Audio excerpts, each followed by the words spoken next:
आखिर रावण के मरने के बाद मंदोदरी का क्या हुआ? आखिर कौन थी मंदोदरी? क्या सच में रावण के मरने के बाद मंदोदरी ने विभीषण से दूसरी शादी कर ली थी? इन सभी प्रश्नों का जवाब जानेंगे आज की इस वीडियो में। रामायण में रावण की पत्नी मंदोदरी था, तो आप सबको याद ही होगी। जी हाँ, वही मंदोदरी जिसने अपने पति रावण को कई बार अनैतिक कार्यों को करने से रोका था। कहा जाता है कि रावण की पत्नी मंदोदरी एक ज्ञानी स्त्री थी। वह इस युद्ध का परिणाम जानती थी, इसलिए वह हमेशा से ही इस युद्ध के खिलाफ थी। जब रावण द्वारा माता सीता के हरण की बात मंदोदरी को पता चली, तो वह उस समय भी रावण को माता सीता को सम्मानपूर्वक भगवान श्री राम को लौटाने की सलाह दे रही थी। लेकिन हठी रावण ने मंदोदरी की बात नहीं सुनी और लंका का विनाश हो गया। राम रावण का युद्ध हुआ, जिसमें रावण मारा गया और मंदोदरी चाहकर भी उसे बचा नहीं पाई। लेकिन क्या आप जानते हैं कि रावण के मरने के बाद मंदोदरी का क्या हुआ? तो दोस्तों, सबसे पहले बात करते हैं कि आखिर कौन थी मंदोदरी। हिंदू पुराणों में उल्लेखित एक कथा के मुताबिक मथुरा नाम की एक अप्सरा हुआ करती थी, जो भगवान शिव से काफी ज्यादा प्रभावित थी। इसलिए वह एक बार भगवान शिव से मिलने कैलाश पर्वत पर पहुंच गई। उस वक्त कैलाश पर्वत पर भगवान शिव अकेले थे और माता पार्वती कहीं गई हुई थी।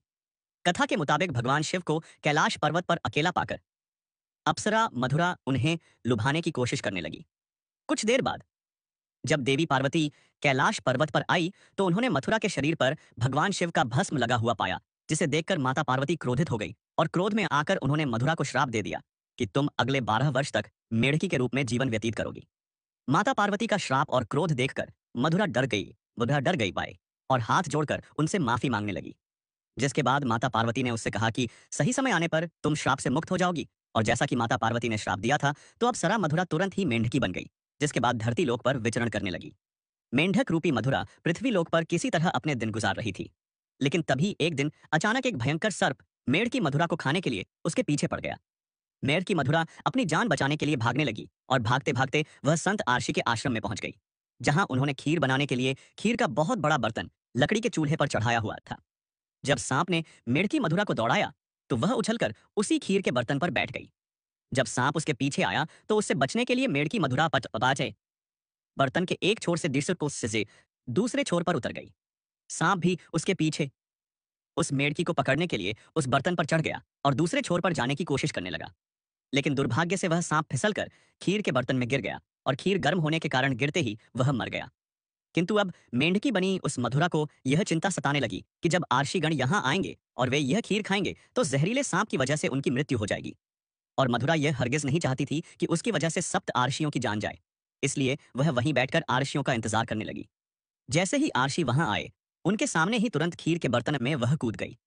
आर्षी ने उस मेंढकी को बर्तन में कूदते हुए देख लिया, इसलिए उन्होंने सोचा कि अब तो यह खीर खाने योग्य नहीं है, और उन्होंने खीर को वहीं फैला दिया। खीर फैलाने पर उन्होंने देखा कि उस बर्तन मेंढकी के अलावा एक सांप भी मरा हुआ है। यह देखकर सब आर्षी तुरंत समझ गए कि इस मेंढकी ने हम आर्षियों की जान बचाने के लिए अपने प्राणों का बलिदान दे दिया। मेंढकी के इस नेक काम को देखकर सभी आर्षियों ने अपनी शक्ति से उस मेंढकी को जीवित कर दिया और उसे कन्या का स्वरूप दे दिया, जिससे अब मधुरा मेढकी से एक सुंदर कन्या बन गई। किंतु लोग समाज के डर से आर्षियों ने इस कन्या को अपने साथ नहीं रखा। उन्होंने महर्षि कश्यप के पुत्र मायासुर को बुलाकर उस कन्या को उन्हें सौंप दिया। मायासुर और उसकी पत्नी हेमा ने उस कन्या को पुत्री के रूप में गोद ले लिया। उन्होंने ही मधुरा का नाम बदलकर मंदोदरी रख दिया। अगर हम बात मंदोदरी के पिता मायासुर की करें, तो उसे राक्षसों का विश्वकर्मा कहा जाता था। उसे ब्रह्मा जी से विशेष वरदान प्राप्त था, जिसके मुताबिक वह कहीं भी सुंदर भवन व नगर का निर्माण कर सकता था। मायासुर ने ब्रह्मा से प्राप्त वरदान के प्रभाव से ही अपनी पत्नी हेमा के लिए मंडूर जैसी खूबसूरत नगर का निर्माण किया था, जो कि वर्तमान में जोधपुर का मध्य से मंडोर है। दोस्तों, अब जानते हैं कि मंदोदरी और रावण का विवाह कैसे हुआ था। कथा के अनुसार एक बार रावण मायासुर से मिलने के लिए मंडूर पहुंचा था। उसी समय उसकी नजर मंदोदरी पर पड़ी थी। रावण मंदोदरी को देखते ही उसकी सुंदरता पर मोहित हो गया, इसलिए उसने असुर राज मायासुर के सामने मंदोदरी के साथ विवाह का प्रस्ताव रख दिया। कहा जाता है कि जब विवाह के लिए रावण और मंदोदरी की कुंडली का मिलान हुआ, तब स्थितियां ठीक नहीं थीं। लेकिन रावण के प्रताप को देखकर मायासुर ने उसे डर से मना नहीं किया। वहीं दूसरी तरफ मंदोदरी भी रावण से विवाह नहीं करना चाहती थी, लेकिन अपने पिता की बातों को टाल ना सकी, जिस वजह से मंदोदरी ने रावण से विवाह के लिए हामी भर दी। कहा जाता है कि राजस्थान के जोधपुर के मंडोर में मंदोदरी और शनई और रावण का विवाह हुआ था। राजस्थान के जोधपुर के मंडोर रेलवे स्टेशन के पास एक जगह है। इसके बारे में ऐसी मान्यता है कि यहीं पर रावण ने मंदोदरी के संग 7 फेरे लिए थे। कुछ मान्यताओं के मुताबिक भगवान शिव के वरदान के कारण मंदोदरी का विवाह रावण से हुआ था। मंदोदरी ने सिविल ईश्वरनाथ मंदिर में भगवान शिव की आराधना की थी। यह मंदिर मेरठ के सदर इलाके में है। कहा जाता है कि मंदोदरी ने भगवान शंकर से यह वरदान मांगा था कि उसका पति इस धरती का सबसे विद्वान और शक्तिशाली पुरुष हो। उस समय रावण ही एकमात्र ऐसा पुरुष था जो धरती का सबसे विद्वान और शक्तिशाली पुरुष था।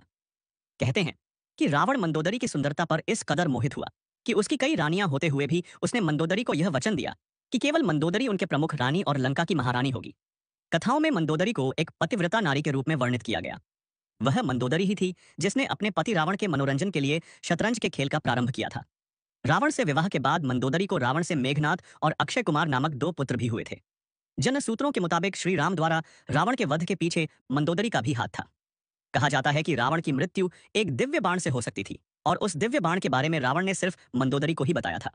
लेकिन हनुमान जी ने बहुत ही चालाकी से अपनी बातों में फंसाकर मंदोदरी से इस बाण के बारे में जानकारी हासिल करके उसे चुरा लिया और इस बाण की मदद से प्रभु श्री राम ने रावण का वध कर दिया था। कहते हैं कि मंदोदरी अपने पति द्वारा किए गए बुरे कार्यों से अच्छी तरह परिचित थी। वह हमेशा रावण को यही सलाह देती थी कि बुराई के मार्ग को त्याग कर सत्य की शरण में आ जाए। लेकिन अपनी ताकत पर घमंड करने वाले रावण ने कभी मंदोदरी की बात को गंभीरता से नहीं लिया और उसका परिणाम तो आप सभी जानते ही हैं दोस्तों। अब जानते हैं कि क्यों किया। मंदोदरी ने विभीषण से विवाह जब हरण किया था उस वक्त मंदोदरी ने इसका विरोध किया था। उसने रावण से मां सीता को पुनः राम को सौंपने को कहा था, लेकिन रावण ने मंदोदरी की बात को अनसुना कर दिया।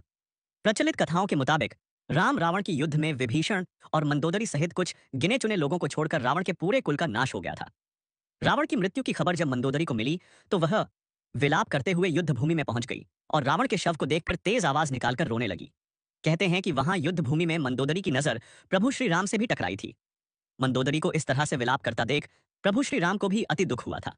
लंका के सुखद भविष्य के लिए श्री राम ने विभीषण को लंका का राजपाट सौंप दिया था और उन्होंने मंदोदरी के सामने विभीषण से विवाह करने का प्रस्ताव रखा था। लेकिन उस समय मंदोदरी ने उसका कोई उत्तर नहीं दिया। इसके बाद प्रभु श्री राम अपनी पत्नी सीता और भाई लक्ष्मण के साथ वापस अयोध्या लौट गए। वहीं दूसरी तरफ मंदोदरी ने रावण के वियोग में खुद को लंका के महल के एक कमरे में कैद कर लिया। बहुत दिनों तक इस कमरे में कैद रहने के बाद फिर वह बाहर निकली और उसने विभीषण से विवाह कर लिया। लेकिन कुछ विद्वान इस बात को सीधे तौर पर नकारते हैं। दरअसल इन विद्वानों के मुताबिक मंदोदरी पतिव्रता नारी थी, अपने पति के प्रति पूरी तरह से समर्पित थी। इतनी महान ज्ञानी और पतिव्रता नारी ऐसा निर्णय नहीं ले सकती। ऐसे में रावण की मृत्यु के बाद मंदोदरी का विभीषण से विवाह करना एक किंवदंती के अलावा और कुछ नहीं है।